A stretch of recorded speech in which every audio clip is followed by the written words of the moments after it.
नमस्कार, मैं हूं चित्रा त्रिपाठी। शाम के 5 बजने वाले हैं। ये वक्त है आप सभी के बेहद पसंदीदा कार्यक्रम दंगल का। आज का दंगल इजराइल और हमास के बीच चल रही जंग पर है। आज इस जंग का 7वां दिन है, लेकिन इसके फिलहाल थमने के आसार नजर नहीं आते। पूरी दुनिया में इस युद्ध का तनाव बढ़ता जा रहा है। फ्रांस के एक स्कूल में मजहबी नारे लगाते हुए 20 साल के हमलावर ने एक टीचर की हत्या कर दी है। इसके पहले आज ही चीन में एक इजरायली राजनयिक को चाकू मारने की भी खबर सामने आई है।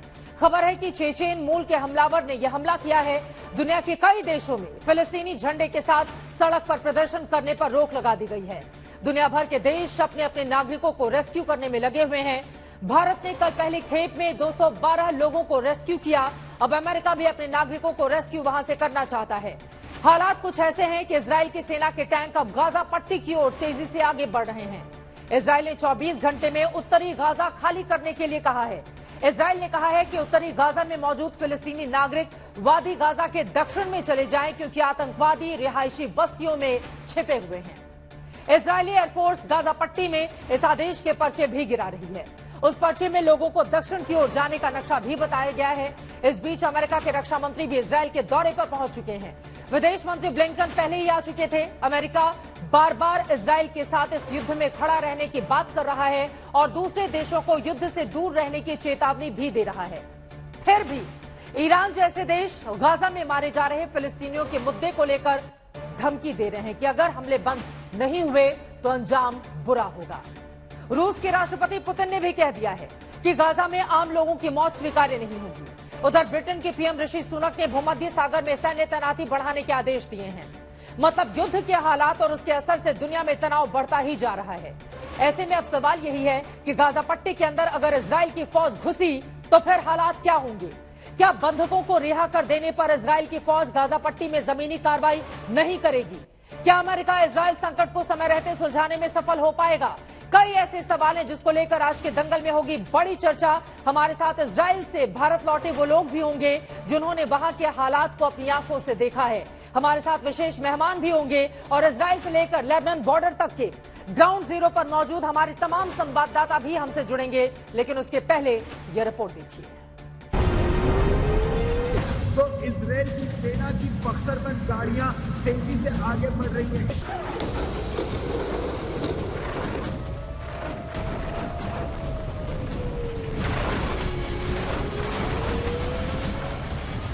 इजराइल युद्ध अभी थमता नहीं दिखता। आसमान से बारूद की बारिश करने के बाद अब इजराइल फौज के टैंक गाजा पट्टी की तरफ बढ़ चले हैं। एक के बाद एक आप मेरे पीछे देख सकते हैं कि पत्थर गाड़ियां यहाँ पर आ रही हैं। बहुत ही ट्रक आर्मर्ड व्हीकल्स है जिनमें बहुत तेजी से आगे बढ़ सकते हैं। इनके अलावा 155 मिलीमीटर की तोपें भी इस इलाके में लाई जा रही है। अगर आप मेरे पीछे इन तस्वीरों में देखें, इजरायली फौज की ग्राउंड एडवांसमेंट की बड़ी वजह यह भी कि हमास के हमले थम नहीं रहे। अब तो यरूशलेम के कुछ इलाकों से भी इजराइल के खिलाफ रॉकेट चलने लगे हैं। दूसरी तरफ हमास पर हमले के लिए इजराइल ने गाजा पट्टी पर एक रात में 750 जगह बमबारी की। इसे लेकर अब ईरान ने इजराइल को धमकी भी दी। हमास ने कहा कि इजरायली फौज जिस तरह से हमले कर रही है, उनमें पिछले दिनों 5 जगहों पर हुए इजरायली हमले में 13 बंधक मारे गए, जिसमें विदेशी भी हैं। इजराइल अब बमबारी करके बेगुनाहों की मौत का जोखिम नहीं उठाना चाहता, क्योंकि 7 दिनों में इजराइल ने गाजा पर इतने बम गिराए कि 1530 फिलिस्तीनी मारे गए। 6500 से ज्यादा लोग जख्मी हैं। 4.25 लाख से अधिक पलायन कर चुके हैं। लेकिन इजराइल अपने प्लान पर अडिग है। गाजा पट्टी में अब जमीनी हमले की तैयारी है और इससे पहले इजराइल ने संयुक्त राष्ट्र संघ से लेकर गाजा पट्टी के फिलिस्तीनियों तक को कहा कि वो उत्तरी गाजा खाली कर दें। इजराइल ने यूएन से लेकर उत्तरी गाजा में मौजूद 10 लाख से ज्यादा लोगों को 24 घंटे का अल्टीमेटम दिया। इसके बाद इजरायली फौज जमीनी अभियान शुरू कर सकती है। माना जा रहा है कि उत्तरी गाजा के रिहायशी इलाकों में आम लोगों की आड़ लेकर हमास के आतंकवादी छिपे हैं। इजराइल चाहता है कि ये बेगुनाह आबादी दक्षिणी गाजा पट्टी में चली जाए, ताकि वो खुलकर आतंकवादियों पर प्रहार कर सके। उधर दक्षिणी गाजा में इतने बड़े पलायन से इजिप्ट डरा हुआ है। उसने अपनी उत्तरी सरहद पर सुरक्षा और चौकसी दोनों बढ़ा दी। इजिप्ट को डर है कि गाजा पट्टी के शरणार्थी रफा बॉर्डर के रास्ते सिनाई पहाड़ी की ओर न बढ़ जाएं। खबर है कि इजिप्ट ने पेशकश की दक्षिणी गाजा में ही शरणार्थी कैंप बनाए जाएं, तो वो फिलिस्तीनियों को राहत सामग्री वहीं पहुंचा देगा। इस पूरे इजराइल संकट को सुलझाने के लिए अमेरिका भी मैदान में है। अमेरिका के रक्षा मंत्री इजराइल में है। इससे पहले अमेरिका के विदेश मंत्री इजराइल में पीएम नेतन्याहू से मिलने के बाद जॉर्डन गए। खबर है कि ब्लिंकन कतर, सऊदी, यूएई और इजिप्ट भी जाने वाले हैं। युद्ध के भड़कने की आशंका को देखते हुए गाजा में आम लोगों पर टूट रहे युद्ध के कहर को रोकने के लिए फिर संयुक्त राष्ट्र सुरक्षा परिषद की बैठक बुलाई गई। उधर ब्रिटेन के पीएम ने भी भूमध्य सागर में अपनी सैन्य तैनाती बढ़ाने के आदेश दिए। दूसरी तरफ फिलिस्तीनियों के समर्थन में जॉर्डन से लोग इजराइल सीमा की ओर बढ़ते नजर आ रहे हैं। उत्तरी सरहद पर लेबनान और सीरिया से भी इजराइल को खतरा बरकरार है। अब अमेरिका की कोशिश बस यही, किसी तरह हमास के कब्जे में मौजूद 97 बंधकों को छुड़ा लिया जाए और गाजा पट्टी पर हुए हमले में आम लोगों की मौत फौरन रोकी जाए। अश्कलोन में आशुतोष मिश्रा के साथ स्टेरॉयड में गौरव सावंत, इजराइल आज तक। सवाल ये पूछे जा रहे हैं कि इजराइल की लड़ाई किस ओर बढ़ेगी? क्या ये हमास के खात्मे तक सिमट जाएगी या फिर फिलिस्तीनी अधिकार की आवाज उठाने वाले देश मानवाधिकार के मुद्दे पर इजराइल के खिलाफ मोर्चा खोल सकते हैं? यह आशंका भी बनी हुई है। हालांकि अमेरिका बार बार कह रहा है कि इस युद्ध में तीसरे की दखल मंजूर नहीं है, क्योंकि इजराइल की पीठ पर अमेरिका खड़ा है। ब्रिटेन जैसे देश भी अपनी तैनाती भूमध्य सागर में बढ़ा रहे हैं। ऐसे में इजराइल का प्लान क्या है, ये सवाल सभी के जेहन में है, मन में है। इजराइल के रुख से आज जो पता चलता है उससे यही लगता है कि इजराइल अब थमने वाला कतई नहीं है। उसकी फौज उत्तरी गाजा पट्टी की तरफ बढ़ चुकी है और इजराइल ने गाजा पट्टी के उत्तरी इलाकों को खाली करने का फरमान भी जारी कर दिया है। इसके पीछे इजराइल की क्या संभावित रणनीति हो सकती है, उसे समझने के लिए आपको जल्दी से एक नक्शा दिखाते हैं। दरअसल ये पूरी की पूरी गाजा पट्टी है जो इस वक्त हम आपको दिखा रहे हैं। ये पूरी की पूरी गाजा पट्टी है। ये करीब 365 वर्ग किलोमीटर की है। इसके उत्तर पूर्व के कोने पर इरेज क्रॉसिंग है, जैसा कि आप देख रहे हैं। यहीं से फिलिस्तीनी इजराइल में नौकरी करने के लिए जाते थे और इसी बॉर्डर को उड़ाकर आतंकवादी हमला करने के लिए भी गए थे। इस बॉर्डर से सटा हुआ उत्तरी गाजा का इलाका है। यहीं से बिल्कुल सटा हुआ उत्तरी गाजा का इलाका है, जिसमें मुख्य शहर गाजा शहर है, जो कि बेहद घनी आबादी और बस्तियों वाला शहर है। इजराइल ने अब तक जो गाजा पर हमले किए हैं उसमें 9 बड़े ठिकाने हैं और उन 9 ठिकानों में 60 ठिकाने यही जो उत्तरी गाजा का इलाका आप देख रहे हैं, उत्तरी गाजा का ये इलाका और इजराइल की ओर से जो हमले किए गए हैं यहीं पर वो हमले किए गए हैं। बेत हानून है, शुजाइया है, रिमाल है, अल जहरा, जिससे पता चलता है कि इन्हीं इलाकों में सबसे ज्यादा हमास के आतंकवादियों की मौजूदगी है। आप इस नक्शे में देख रहे हैं कि बेत हानून से लेकर चाहे वो शुजाइया हो, रिमाल हो, अल हजरा हो, यहां तक इजराइल की ओर से हमले किए गए हैं। हालांकि 7 दिनों में इजराइल ने इतनी ज्यादा बमबारी की है, फिर भी हमास आतंकवादियों का दुस्साहस कम होने का नाम नहीं ले रहा है। एक तरफ वो रॉकेट अटैक किए जा रहे हैं, जबकि दूसरी तरफ गाजा में मारे जा रहे आम लोगों की खबरों से फिलिस्तीनियों के बीच सहानुभूति और दुनिया में उठ रहे असंतोष और आक्रोश के नतीजे का इंतजार कर रहे हैं। हमास के आतंकवादियों ने तो फिलिस्तीनियों से यह भी अपील की है कि वो वादी गाजा के दक्षिण बिल्कुल न जाएं। आपको अब दिखाते हैं कि ये वादी गाजा कहां है और इजराइल इससे दक्षिण की ओर लोगों को जाने के लिए क्यों कह रहा है। अब दिखाते हैं आपको दूसरा सा मैप, जिसके जरिए आप समझ पाएंगे कि इजराइल का आगे का इरेज क्रॉसिंग के बारे में हमने आपको पूरी जानकारी दे दी है। अब वादी गाजा की बात कर लेते हैं। गाजा पट्टी के तकरीबन बीच का ये पूरा का पूरा इलाका है, जो नुसीरत और बुरेजी इलाके के उत्तर में करीब 9 किलोमीटर का एक इलाका है, जो हम आपको इस वक्त दिखा रहे हैं, जिसे वादी गाजा कहा जाता है। ये पूरा इलाका नेचर रिजर्व है। इजराइल ने कहा है कि गाजा शहर या उत्तरी गाजा के लोग इसी वादी गाजा में चले जाएं, यानी कि ऊपर जो इरेज क्रॉसिंग वाला हिस्सा आप पूरा का पूरा देख रहे हैं, वहां से जो आम लोग हैं, फिलिस्तीनी नागरिक हैं, वो फिर दूसरी तरफ वादी गाजा की ओर चले जाएं। उत्तरी गाजा में ठिकाना बनाकर बैठे आतंकवादियों पर बेफिक्र होकर वो हमला करना चाहता है। इसी वजह से इजराइल की ओर से बार बार ये अपील की जा रही है। 24 घंटे का अल्टीमेटम भी यहां पर दिया गया है। यहां पर ऊपर इरेज क्रॉसिंग का इलाका हमने आपको दिखा दिया है, उत्तरी गाजा का इलाका, जहां पर लगातार हमले ताबड़तोड़ जारी हैं इजराइल की ओर से। और वहां पर जो आबादी तकरीबन 10 लाख की आबादी, बेहद घना वो शहर है, वहां की जो 10 लाख की आबादी अभी भी मौजूदा वक्त में है गाजा शहर में, उसको वहां से बार बार कहा जा रहा है कि ये जो इलाका आप देख रहे हैं वादी गाजा का 9 किलोमीटर का इलाका, उत्तरी गाजा से यहां पर आ जाए तमाम फिलिस्तीनी नागरिक, ताकि वहां पर जाकर वो सीधे हमले कर सके, हमास के ठिकानों को निशाना बना सके। और यही इजराइल का पूरा प्लान है, जो इस पूरे गाजा पट्टी वाले इलाके में हम आपको दिखाने और बताने की कोशिश कर रहे हैं कि आखिर इजराइल का प्लान क्या है। सीधे रुक कर लेते हैं, अशरफ वानी हमारे संवाददाता जुड़ चुके हैं ज्यादा जानकारी लेकर, साउथ लेबनान से हमारे साथ मौजूद हैं। इजराइल का प्लान क्या है, ये हमने अशरफ अपने दर्शकों को मैप के जरिए बता दिया है, लेकिन इजराइल न रुकने वाला है न झुकने वाला है। 24 घंटे का अल्टीमेटम दे दिया गया है, लेकिन 10 लाख की जो बड़ी आबादी है उत्तरी गाजा में, वो 24 घंटे में कैसे दूसरी तरफ शिफ्ट किया जाएगा, इसको लेकर अब वहां पर जो यूएन है या फिर बाकी जो संगठन है अब किस तरह की कोशिशें कर रहे हैं? चित्रा, दरअसल हमास, हिजबुल्लाह और जितने भी लड़ाकू हैं फलस्तीन के, उन्होंने साफ गाजा में उन लोगों से कहा है कि वो 1 इंच भी अपने घरों से ना हटें, अपने घरों के भीतर रहें। और इतने सारे लोग जो हैं पिछले 5 दशकों में मारे गए हैं इस्राइल की तरफ से, गाजा में भी और फलस्तीन में भी, तो एक बार फिर आर या पार हो जाए। वो जो है इन लड़ाकू संगठनों ने साफ तौर पर गाजा में रहने वाले लोगों को कहा है कि वो 1 इंच भी ना हटे अपने घरों से। यूएन की तरफ से भी जो है काफी दबाव है इजराइल पर कि इस तरह की परिस्थिति मुमकिन नहीं है कि 1 करोड़ लोग जो है वो 10 लाख लोग जो है वो किसी हिस्से से, एक छोटे से शहर में एक हिस्से से जाकर दूसरे हिस्से में जाएं। और दूसरी तरफ पहले ही ब्लॉकेड है पूरे गाजा के इलाके में, जहां पर ना पानी छोड़ा जा रहा है, ना बिजली है, ना या कोई खाने की चीजों की कमी है।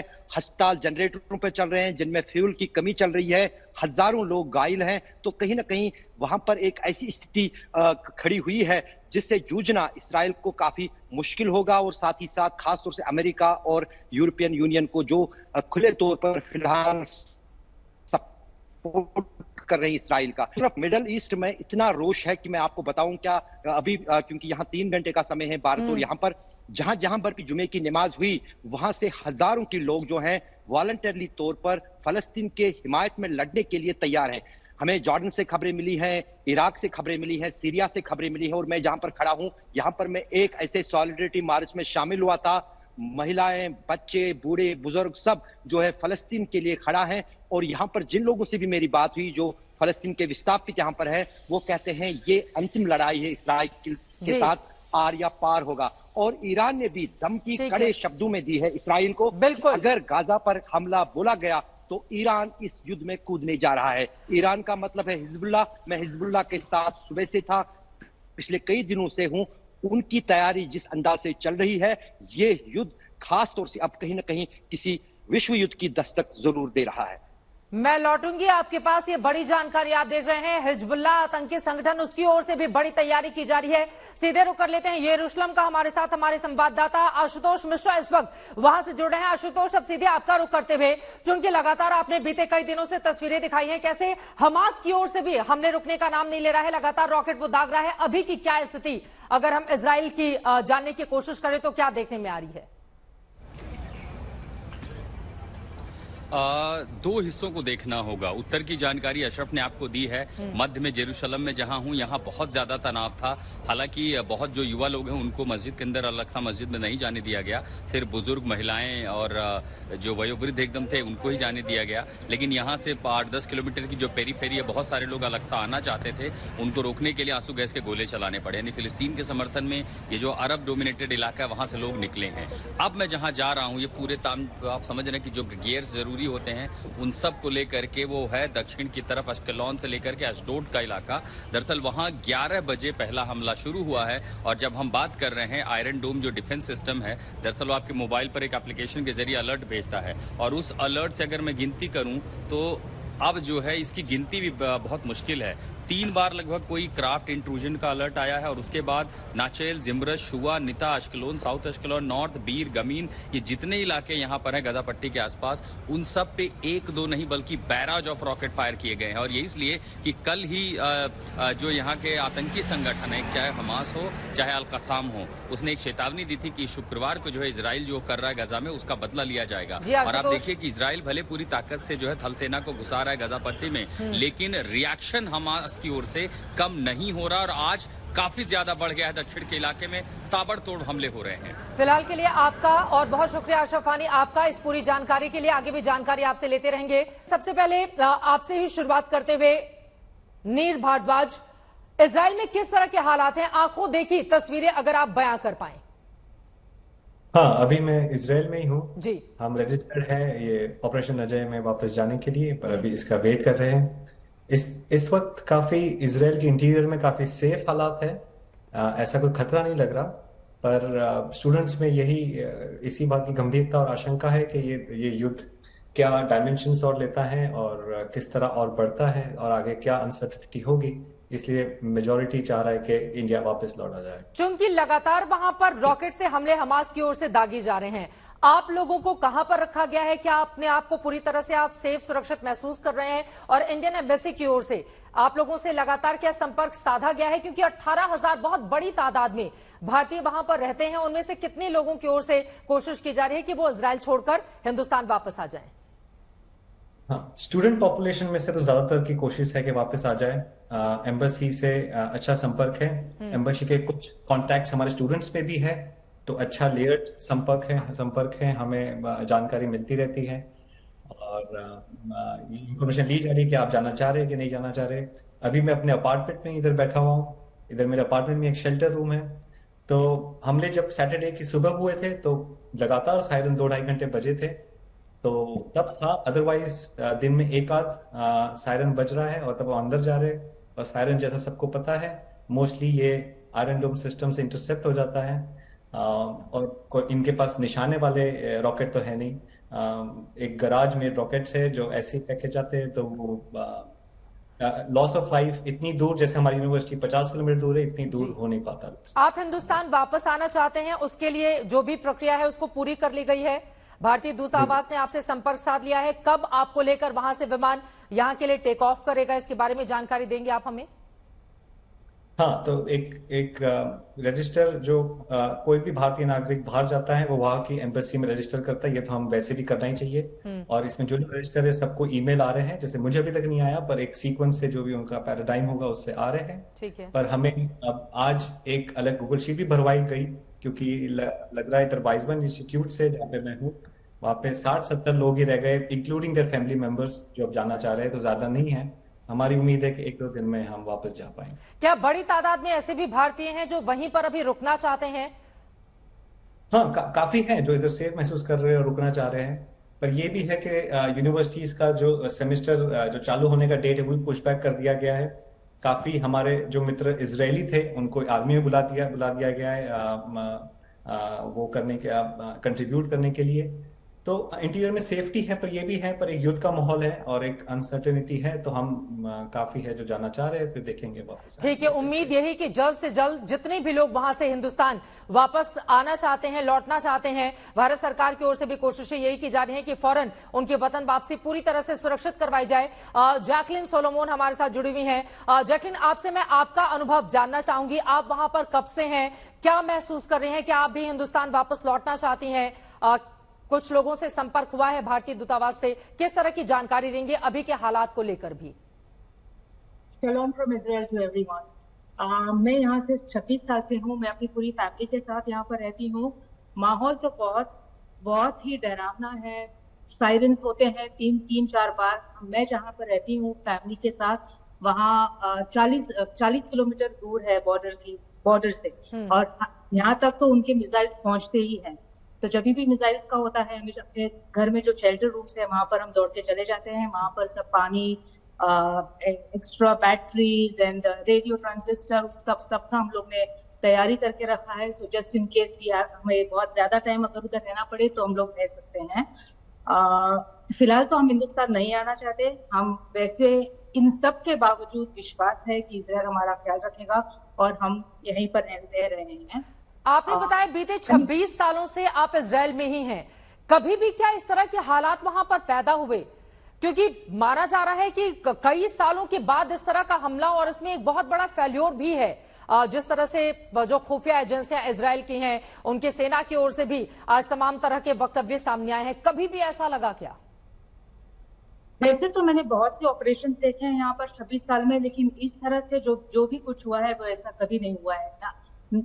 मैं क्लैरिफाई करना चाहूंगी, ना ही सिर्फ सालों से, अब कभी भी नहीं हुआ है। सिंस 1948 जब से इजराइल इंडिपेंडेंट हुआ है, इस तरह का हमला इजराइल पर कभी नहीं हुआ है। बहुत ही दर्दनाक और भयानक बात हुई है हमारे साथ। क्या आप लोगों जो को भी लगता अत्याचार है कि किए गए। हमास के लोग चूंकि इजराइल के भीतर दाखिल हो गए थे और कुछ लोगों को हाल ही में नौकरियां भी दी गई थी जो फिलिस्तीनी लोग थे, कहा जा रहा है कि उनमें हमास के कुछ लोग शामिल हो गए, इजराइल में आ गए और उसके बाद यहां से लगातार खुफिया जानकारी दी जाती रही हमास को और फिर इतना बड़ा हमला किया गया। क्या आप लोगों को भी लगता है कि ऐसी बड़ी चूक हुई? क्योंकि 26 साल एक बहुत लंबा वक्त होता है। आप इजराइल को जितने अच्छे से जानती होंगी उतने ही वहां के युवा भी जो वहां के नागरिक हैं वो इस बात को समझते होंगे। और एक बार मैं सच्ची में कहना चाहूंगी, मैं मन से सोचती हूँ कि मुझे इजराइल पे पूरा पूरा पूरा भरोसा है। मुझे नहीं लगता कि ऐसा कुछ अंदर से हुआ है। हो सकता है कि हमास के लोग यहाँ पर आए हो, ये जानकारी मिले हो, वापस गई हो, समवेयर समहाउ हमारा इंटेलिजेंस जरूर फेल हुआ है। कहाँ पर ये अब हम सोच भी नहीं रहे हैं और हमें जानना भी नहीं है। सबसे इम्पोर्टेंट हमारे लिए अब देश की सुरक्षा है। हम पहले देखेंगे हम कैसे सुरक्षित रहें और बाद में हम अपने पॉलिटिशियंस और इंटेलिजेंस के पास जाएंगे युद्ध के बाद में और उसके बाद। आज हम सब लोग एक साथ आके दुश्मन का सामना करेंगे। यही चीजें इजराइल के लोगों को या इजराइल में जो लोग लंबे वक्त से रह रहे हैं उन्हें बहुत अलग और अलहदा बनाती है। जैसा कि आप एक भारतीय नागरिक जैकलिन को सुन रहे हैं, उनका यह कहना है कि हम वहीं रहेंगे क्योंकि इजराइल पर उनको पूरा भरोसा है। संजय कुलकर्णी जी, सीधे आपके पास आते हुए, एक तरफ भरोसा है इंडियंस को वापस लाने की कवायद जारी है, लेकिन वहीं दूसरी तरफ अगर हम हालात को देखें, दो अलग अलग वर्गों में बटी हुई पूरी की पूरी जो विश्व व्यवस्था है, अब कई ऐसे इस्लामिक देश हैं जिन्होंने खुलकर फिलिस्तीन का हमास का समर्थन कर दिया है और वहीं दूसरी तरफ इजराइल अब मानने को तैयार नहीं है। उत्तरी गाजा वाले इलाके में अगले 24 घंटे के बाद किस तरह के हालात बनते हुए आप देख रहे हैं? चित्रा, इसमें कोई शक नहीं कि हालात बहुत संगीन हैं, क्योंकि जिस प्रकार से अपने सोलोमन भी बता रही हैं कि किस 36 साल वो उधर रही हैं, इसमें कोई शक नहीं कि 48 के बाद जिस प्रकार से आज के हालात उधर हैं बहुत बहुत संगीन है। और हमास जो है एक राइटिस्ट ऑर्गेनाइजेशन होने के नाते और जिस प्रकार से उनको इजराइल का एक रहना ही ये क्या कह सकते हैं, they don't accept Israel as a state, so that is a very big problem. और जो PLO था उससे पहले दे हैड रिकॉग्नाइज्ड इजराइल, और उसके बाद जो हमास इतना एक आतंकी संगठन, उस आतंकी संगठन ने जिस प्रकार से लगातार 2007 के बाद गाजा पट्टी के ऊपर कब्जा जमाया है, और आप जैसे बता रही थी कि गाजा पट्टी जो है 40 किलोमीटर लंबी, 10 से 12 किलोमीटर चौड़ी, तकरीबन 365 स्क्वायर किलोमीटर का एरिया, जिसमें 22 लाख लोग रहते हैं, 6,500 से भी ज्यादा लोग पर स्क्वायर किलोमीटर में रहते हैं, जिसकी सिर्फ 11 किलोमीटर का जो बॉर्डर है वो इजिप्ट के साथ है। उसमें से तकरीबन 5 लाख लोगों ने पलायन ऑलरेडी कर लिया है। और जिस प्रकार से गाजा पट्टी को बिल्कुल बर्बाद, और उनके जो प्रधानमंत्री है बार बार कह रहे हैं कि हम इसका नामो निशान हटा देंगे, इनको बिल्कुल जमीन की सतह से मिला के रखेंगे, उसके मद्देनजर आप देख रहे हैं कि आज 7वां दिन है, वो पूरे इजराइल के जो ग्राउंड फोर्सेस है ग्राउंड ऑफेंसिव के लिए तैयार है, और जिस प्रकार से उनकी बख्तरबंद गाड़ियां, टैंक्स, आर्टिलरी सब फैला हुआ है, मतलब 24 घंटे के बाद फिर इजराइल का एक अलग ही रूप गाजा में दिखाई दे सकता है। इसमें कोई शक नहीं, क्योंकि हमास एक मैं कहूं प्रॉप्ड अप ऑर्गेनाइजेशन नहीं कहूंगा, लेकिन 70 और 80 के दशक में इजराइल ने ही हमास की काफी मदद की, चाहे वो कल्चरल हो, पॉलिटिकल हो, जिस तरीके से, क्योंकि PLO के बरखिलाफ के लिए। लेकिन आज हमास ही उस तरीके से खड़ा हुआ है कि इजराइल को, और यही नहीं, इस लड़ाई में अब आप देख रही हैं कि हिजबुल्लाह और चेचेनिया, आपके ये बोको हराम, तालिबान, ये सारे के सारे आने के इच्छुक हैं और आ सकते हैं। ईरान, वहां पे सीरिया, वहां लेबनान, तो इस तरह का जो एक गठबंधन बन रहा है, और जैसे आपने बिल्कुल ठीक कहा, विश्व में अब मुस्लिम्स और नॉन मुस्लिम दो तरह के जो गुट बन गए हैं, और भूल गए लोग और इसके बाद क्या वो और ज्यादा स्ट्रांग हो रहा है जो आप बोल रहे हैं कि मुस्लिम और नॉन मुस्लिम, क्योंकि एक तरफ हम देख पा रहे हैं फिलिस्तीन के साथ ज्यादातर इस्लामिक कंट्रीज आ चुकी हैं, वहीं दूसरी तरफ अगर यहूदियों की बात करें, क्रिश्चियन, क्योंकि एक तरफ इजराइल के साथ अमेरिका, ब्रिटेन पूरी तरह से खड़े हैं, तो कई ऐसे पश्चिमी देश भी हैं जो इजराइल में जो कुछ हुआ है हमास की ओर से, जिस तरह की जघन्य वारदात को अंजाम दिया गया है, और फिर उसका प्रतिकार इस वक्त हम गाजा पट्टी में देख रहे हैं। सुशांत सरीन जी, सीधे आपके पास आते हुए, 24 घंटे के बाद गाजा में क्या स्थिति बनती हुई आप देख रहे हैं? चित्रा, फ्रैंकली ये कहना असंभव है कि गाजा में क्या स्थिति बनेगी। क्या बमबारी और होगी, नहीं होगी, क्या जो जमीनी फौज है वो अंदर जाएगी, नहीं जाएगी, कितनी मात्रा में जाएगी, कहां तक जाएगी, कहना बहुत मुश्किल है। दूसरी चीज ये है कि सिर्फ गाजा में जो हो रहा है वो तो उसका एक अपना इम्पोर्टेंस है, लेकिन साथ ही साथ गाजा के बाहर क्या हो रहा है। आज हमने देखा कि जॉर्डन में लोग प्रदर्शन कर रहे थे और बॉर्डर क्रॉस करने की, बॉर्डर की तरफ हिलना शुरू कर दिया था, तो उन देशों के अंदर भी प्रेशर पड़ना शुरू हो रहा है। हम यूरोपीय देशों की बात कर रहे थे जनरल साहब, वहां पर सरकारें एक रवैया ले रही हैं, लेकिन उनके वहां पर जो मुस्लिम पॉपुलेशंस हैं या मुस्लिम पॉपुलेशन के अलावा जो एक पॉपुलेशन का तबका है जो उनका समर्थन कर रहा है, वो भी निकल करके आ रहा है। और कई जगहों पे ये सुनने में आ रहा है कि यहूदियों के ऊपर हमले भी हुए हैं, यानी कि वहां पर भी कानून व्यवस्था की स्थिति बनती जा रही है। हमने पेरिस में देखा है, हमने वियना में देखा है, लंदन में देखा है और बहुत सारी जगहों पे देखा है। उनके ऊपर कितना प्रेशर बनेगा, वो फिर आगे कितना प्रेशर ऊपर डालेंगे या अपने यहां पर अब्जॉर्ब करेंगे। तो कुल मिलाकर के हालात जो हैं अभी तो कोई बेहतरी की तरफ जा नहीं रहे। अब सिर्फ ये देखना है कि डिस्ट्रक्शन कितनी होती है, मौतें कितनी होती हैं और लड़ाई का क्या रुख रहता है और पब्लिक का क्या रोष नजर आता है। लेकिन अब शुक्र की बात यह है कि भारत के अंदर कई लोगों को आशंका थी कि कहीं यहां पर भी कोई उपद्रव वगैरह ना हो, बट थैंकफुली आज कुछ नहीं हुआ, तो ये एक अच्छी चीज है। लेकिन हमारे लिए बड़ी मुसीबत हो जाएगी अगर ये सारा खित्ता डिस्टेबलाइज हो जाता है। फिर हमारे लिए बहुत बड़ी मुसीबत हो जाएगी, क्योंकि ना सिर्फ हमारे लोग यहाँ पर बसते हैं, लेकिन हमारी अर्थव्यवस्था जो है वो यहाँ पर बहुत ज्यादा उसकी निर्भरता है। ना सिर्फ तिजारत के टाइप के व्यापार जो हमारा हो रहा है, लेकिन हमारा जो सारा एनर्जी सिक्योरिटी है वो इस रीजन के साथ जुड़ा हुआ है। बिल्कुल। तो हमारे लिए तो बहुत ज्यादा मुसीबत हो जाएगी। तो हमारा तो इस जो भी हो रहा है उसमें अपना हिस्सा डालना लाजमी हो जाता है। सुशांत जी, एक और जल्दी से छोटा सा जवाब आपसे चाहूंगी, उसके बाद हम ब्रिटेन चलेंगे।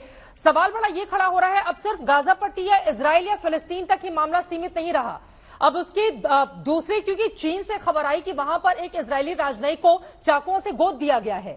इसी तरह से फ्रांस में प्रदर्शन हो रहे हैं, अमेरिका में, ब्रिटेन में तो फिलिस्तीनी झंडा लेकर अगर कोई प्रदर्शन करेगा तो उसके खिलाफ अब कानूनी कार्रवाई की जाएगी। यानी कि अब दूसरे देशों को भी ये अपनी चपेट में ले रहा है और वहां पर भी बिल्कुल साफ साफ बंटवारा देखने को मिल रहा है लोगों के भीतर। यही मैं आपसे अर्ज कर रहा था, जितना वहां पर भी एक कानून व्यवस्था की स्थिति बनती जा रही है। और फ्रैंकली स्पीकिंग जो यूरोपीय देश है, खासतौर पर ब्रिटेन और बाकी जो यूरोपियन देश है, साहब अपनी बात को पूरी कीजिएगा। इस वक्त बड़ी खबर आ रही है, फिलिस्तीन के समर्थन में जॉर्डन में प्रदर्शन शुरू हो गया है। फिलिस्तीन के समर्थन में जॉर्डन में प्रदर्शन किया जा रहा है। अम्मान में हजारों लोगों का सड़क पर प्रदर्शन जारी है, हजारों लोग सड़क पर उतर आए हैं और वहां पर प्रदर्शन किया जा रहा है फिलिस्तीन के समर्थन में। जॉर्डन में यह प्रदर्शन हो रहा है, लेकिन यहां पर आपको बताते चले, हमास जो कि एक कट्टरपंथी, और ये तस्वीरें आपके सामने है जॉर्डन की।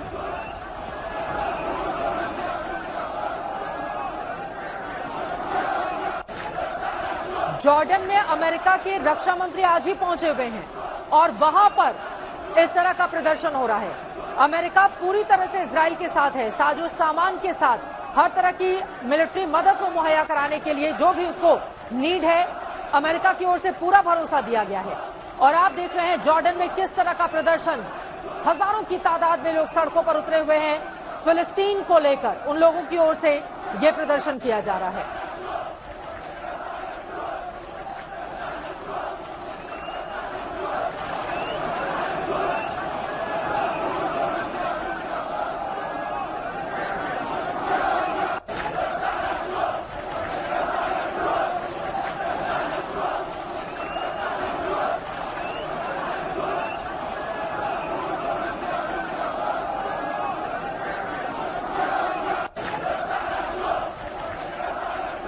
ये तस्वीरें आपके सामने है, पूरी की पूरी सड़क आप देख पा रहे हैं किस तरह से लोगों से भरी हुई है। फिलिस्तीन के समर्थन में इन लोगों की ओर से यह प्रदर्शन किया जा रहा है, यानी कि इजराइल के खिलाफ।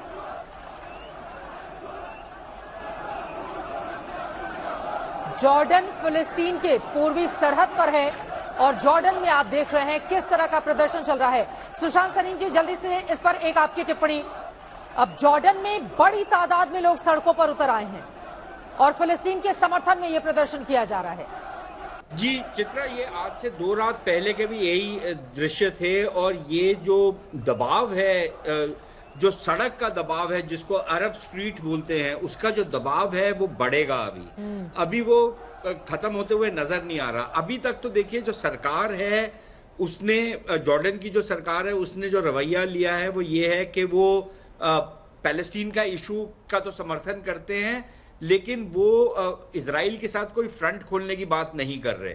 लेकिन अगर ये जो रोष है जो सड़कों पे आपको नजर आ रहा है, ये ठीक है या नहीं है, मैं इस विवाद में नहीं जा रहा, लेकिन अगर ये रोष इतना बढ़ जाता है, अब सरकार के पास क्या चाह रहा है, या तो वो इसको दबाए और कुचले, अगर कुचलती है तो उसका एक रिएक्शन होगा, अगर वो नहीं कुचलती तो इसको संभालेगी कैसे? अगर ये लोग बॉर्डर की तरफ जाना शुरू कर दें तो फिर इसको रोकेगा कौन?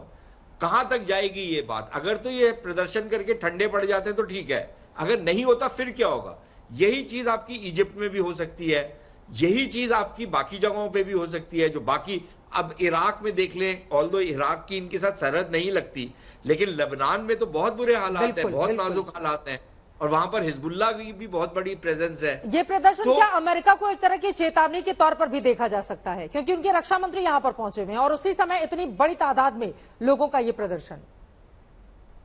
नहीं, अमेरिका को तो चेतावनी ये लोग देते रहते हैं और अमेरिका को भी पता है कि इनमें कितना दम है और कितना नहीं है, लेकिन साथ ही साथ अमेरिका की भी एक चेतावनी है ना कि अगर आपने कोई हस्तक्षेप किया, हिजबुल्लाह ने किया, तो हम भी यहां पर बैठे हुए हैं। अगर जॉर्डन से कोई फ्रंट खोला, देखिए जॉर्डन की खुद की भी तो अर्थव्यवस्था को देखना पड़ेगा ना उसको, वो क्या बनाते हैं, क्या बेचते हैं दुनिया भर में, तो अगर वो इस जंग में पड़ जाते हैं तो जॉर्डन के अंदर बहुत अस्थिरता फैल जाएगी और वहां की जो हुकूमत है वो डामाडोल होनी शुरू हो जाएगी। तो वो भी चाहेंगे कि इसको दबा दिया जाए, इसको कंट्रोल किया जाए, ये छट जाए, ये जो रोष है वो कुछ ना कुछ इस टाइप का करने की कोशिश करेंगे। लेकिन अगर ना संभाल पाए then all bets are off. और अगर नहीं संभाल पाए तो फिर यहां की जो तस्वीरें हैं वो दुनिया भर के दूसरे मुल्कों तक भी पहुंचेंगी और यकीनन जो लोग अभी तक प्रदर्शन नहीं कर रहे हैं वो भी घरों से बाहर निकलकर इसी तरह की स्थिति अलग अलग मुल्कों में देखने को मिल सकती है, जो समर्थन कर रहे हैं या फिर जिनके देश के भीतर एक बड़ी आबादी है जो फिलिस्तीनी समर्थक है। चित्रा, आपको वो स्थिति नजर आ रही है, वो आपको टर्की में नजर आ रही है, वो आपको इराक में नजर आ रही है, वो आपको और बहुत सारे देशों में नजर आ रही है। शायद इतनी बड़ी नहीं होगी लेकिन वो नजर आ रही है। वो आपको लंदन में नजर आ रही है, जहां पर ये गोरों ने बुला बुला के इनको भरा है वहां पर, तो अब उसका खामियाजा भर रहे हैं। जहां पर इन्होंने दरवाजे खोले थे कि जी ये सारे रिफ्यूजी आ जाएं, हमारे यहां पर बैठेंगे, हम मल्टीकल्चरलिज्म फैलाएंगे, तो अब मल्टीकल्चरलिज्म का जो फल है वो भोग रहे हैं ये लोग। मैं पूछ रही हूं, दर्शन सिंह नागी जी हमारे साथ जुड़े हुए हैं लंदन से ही, आपने जो सवाल खड़े किए हैं, क्या जो बातें सुशांत सरिन की ओर से कही गई हैं कि अब ये मल्टीकल्चरलिज्म को जो बढ़ाने की कोशिश आपकी ओर से की गई वही अब बड़ी चुनौती आपके लिए बन चुका है और फिलिस्तीनी झंडे के साथ लोग सड़कों पर नहीं उतरे, ये संकेत और संदेश देकर आपने मैसेज देने का काम तो किया है, लेकिन लोगों की भावनाओं को जितना दबाया जाएगा वो थोड़ी भी छूट पाएंगे, उसके बाद की स्थिति खराब हो सकती है। दर्शन सिंह जी, स्थिति कभी भी खराब हो सकती है। ऐसे होता है कि अगर एक ने किया है तो दूसरा उसको फॉलो करेगा।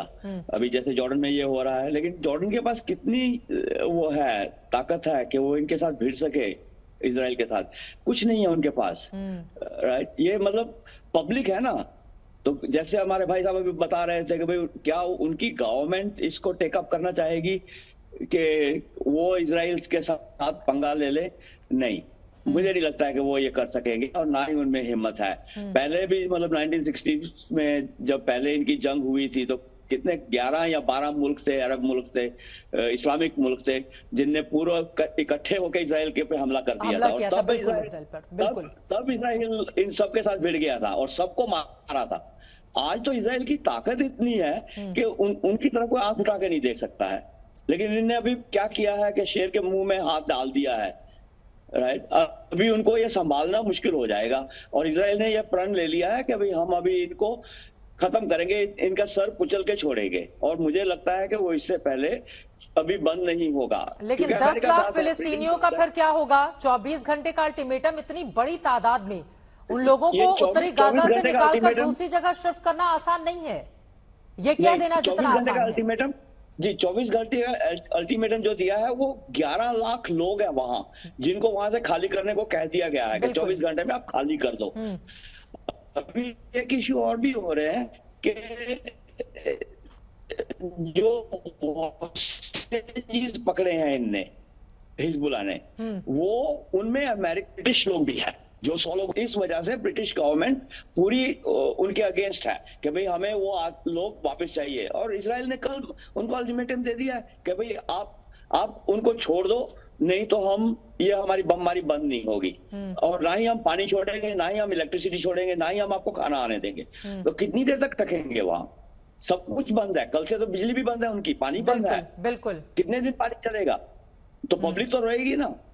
और मर कौन रहा है? पब्लिक मर रही है। वो जो आतंकवादी है वो तो अपना काम करके पीछे जाके छुप गए हैं। तो उन्हीं पब्लिक का ही तो सवाल है। उन फिलिस्तीनियों के लिए फिर क्या बीच का रास्ता बचता है?